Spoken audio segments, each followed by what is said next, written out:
اعوذ باللہ من الشیطان الرجیم بسم اللہ الرحمن الرحیم یا ایہا الذین آمنوا لا تسألوا عن اشیاء ان تبد لکم تسؤکم وَإِن تَسْأَلُوا عَنْهَا حِينَ يُنَزَّلُ الْقُرْآنُ تُبْدَ لَكُمْ عَفَا اللَّهُ عَنْهَا وَاللَّهُ غَفُورٌ حَلِيمٌ۔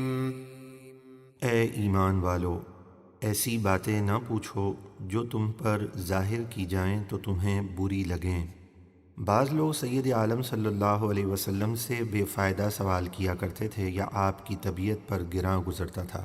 ایک روز فرمایا کہ جو پوچھنا ہے پوچھ لو، میں ہر بات کا جواب دوں گا۔ ایک شخص نے پوچھا میرا انجام کیا ہے؟ فرمایا جہنم۔ دوسرے نے پوچھا میرا باپ کون ہے؟ آپ نے اس کے اصلی باپ کا نام بتا دیا، حالانکہ اس کی ماں کا خاوند کوئی اور تھا جس کا یہ بیٹا کہلاتا تھا۔ اس پر یہ آیت نازل ہوئی اور فرمایا کہ ایسی باتیں نہ پوچھو جو ظاہر کی جائیں تو تمہیں بری لگیں، اور اگر تم ان باتوں کو اس وقت پوچھو گے جب کہ قرآن نازل کیا جا رہا ہے تو تم پر ظاہر کر دی جائیں گی۔ اللہ انہیں معاف فرما چکا ہے اور اللہ بہت بخشنے والا نہایت حلم والا ہے۔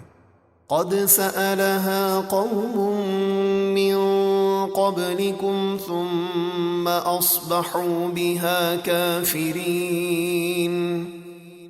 بے شک تم سے پہلے ایک قوم نے ایسی باتیں پوچھی تھیں پھر وہ ان کے منکر ہو گئے۔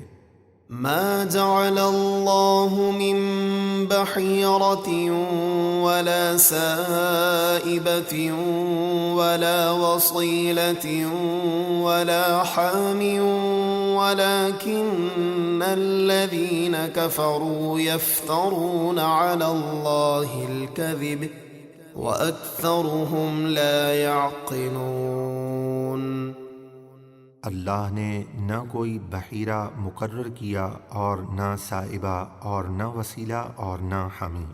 یہ چار حلال جانور تھے جنہیں مشرکین عرب نے اپنی طرف سے حرام قرار دے رکھا تھا۔ نمبر 1 بحیرہ، وہ اونٹنی جس کا دودھ بتوں کے لیے وقف کیا جاتا تھا اور پہچان کے لیے اس کا کان چیر دیا جاتا تھا۔ نمبر 2 سائبہ، وہ جانور جو بتوں کے نام پر چھوڑ دیا جاتا اور اس سے کوئی خدمت نہیں لی جاتی تھی۔ نمبر 3 وسیلہ، وہ بکری جو 7ویں مرتبہ میں نر و مادہ جوڑے کو جنتی تو اسے وسیلہ کہہ کر کام کاج سے آزاد چھوڑ دیتے۔ نمبر 4 حامی، وہ اونٹ جس سے 10 بچے پیدا ہو جاتے تو اسے بھی کام کاج سے آزاد کر دیتے تھے۔ فرمایا گیا کہ اللہ نے ان جانوروں کو حرام نہیں کیا۔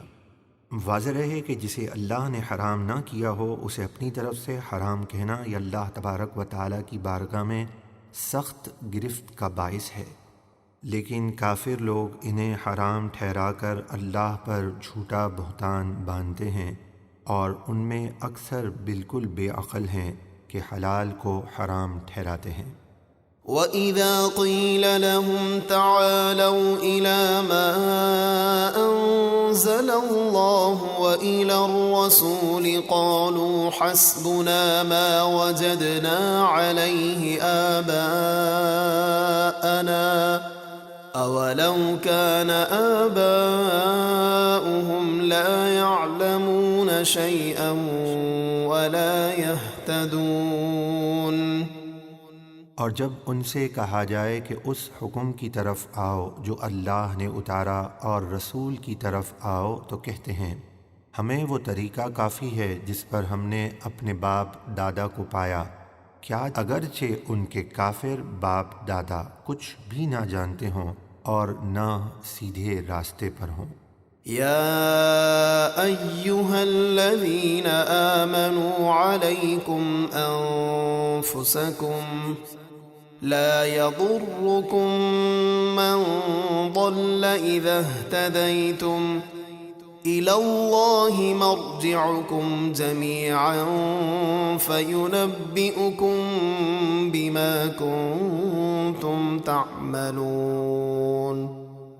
اے ایمان والو، تم اپنی فکر رکھو، جب تم ہدایت پر ہو تو کوئی گمراہ تمہیں نقصان نہیں پہنچا سکے گا۔ تم سب کو اللہ ہی کی طرف لوٹنا ہے، پھر وہ تمہیں بتا دے گا جو تم کرتے تھے۔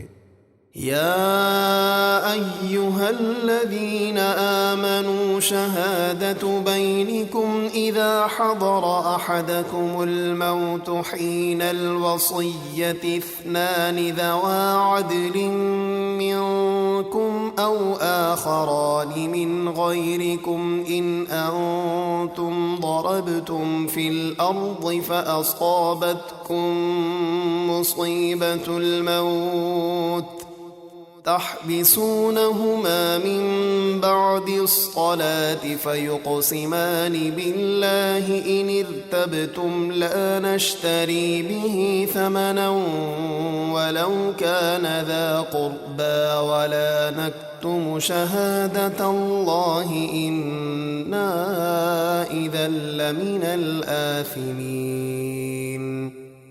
اے ایمان والو، جب تم میں سے کسی کو موت آئے تو وصیت کرتے وقت تمہاری آپس کی گواہی دینے کے لیے تم میں سے دو معتبر شخص وصیت پر گواہ ہوں، یا اگر تم زمین میں سفر کر رہے ہو پھر تمہیں موت کا حادثہ پہنچے اور کوئی قرابت دار مسلمان نہ ملے تو غیروں میں سے دو شخص گواہ ہوں۔ تم ان دونوں کو نماز کے بعد روک لو، اگر تمہیں ان کی سچائی میں کچھ شک پڑے تو وہ اللہ کی قسم کھا کر کہیں کہ ہم اس قسم کے بدلے کوئی مال نہ لیں گے اگرچہ قریبی رشتہ دار ہو، یعنی ہم رشتے اور مال کی وجہ سے جھوٹی قسم نہیں کھائیں گے اور ہم اللہ کی گواہی کو نہیں چھپائیں گے، ایسا کریں تو ہم ضرور گناہ گاروں میں سے ہوں گے۔ فَإِنْ عُثِرَ عَلَىٰ أَنَّهُمَا اسْتَحَقَّا إِثْمًا فَآخَرَانِ يَقُومَانِ مَقَامَهُمَا مِنَ الَّذِينَ اسْتَحَقَّ عَلَيْهِمُ الْأَوْلَيَانِ فَيُقْسِمَانِ بِاللَّهِ لَشَهَادَتُنَا أَحَقُّ مِنْ شَهَادَتِهِمَا وَمَا اعْتَدَيْنَا إِنَّا إِذًا لَمِنَ الظَّالِمِينَ۔ پھر اگر پتہ چلے کہ وہ دونوں گواہ کسی گناہ کے مرتکب ہوئے ہیں تو ان کی جگہ دوسرے دو شخص کھڑے ہوں جن کا حق پہلے جھوٹے گواہوں نے ضائع کیا، پھر وہ دونوں اللہ کی قسم کھا کر کہیں کہ ہماری گواہی ان دونوں پچھلے گواہوں سے زیادہ ٹھیک ہے اور ہم حد سے نہیں بڑھے، ایسا ہو تو ہم ضرور ظالموں میں سے ہوں گے۔ ذَلِكَ أَدْنَىٰ أَن يَأْتُوا بِالشَّهَادَةِ عَلَىٰ وَجْهِهَا أَوْ يَخَافُوا أَن تُرَدَّ أَيْمَانٌ بَعْدَ أَيْمَانِهِمْ وَاتَّقُوا اللَّهَ وَاسْمَعُوا وَاللَّهُ لَا يَهْدِي الْقَوْمَ الْفَاسِقِينَ۔ یہ گواہی پر گواہی کا طریقہ اس بات کے زیادہ قریب ہے کہ گواہی دینے والے صحیح طریقے سے ٹھیک گواہی دیں، یا وہ ڈریں کہ ان کی قسموں کے بعد جھوٹی قسمیں رد کر دی جائیں گی، اور تم اللہ سے ڈرتے رہو اور اس کا حکم سنو، اور اللہ نافرمانوں کو ہدایت نہیں دیتا۔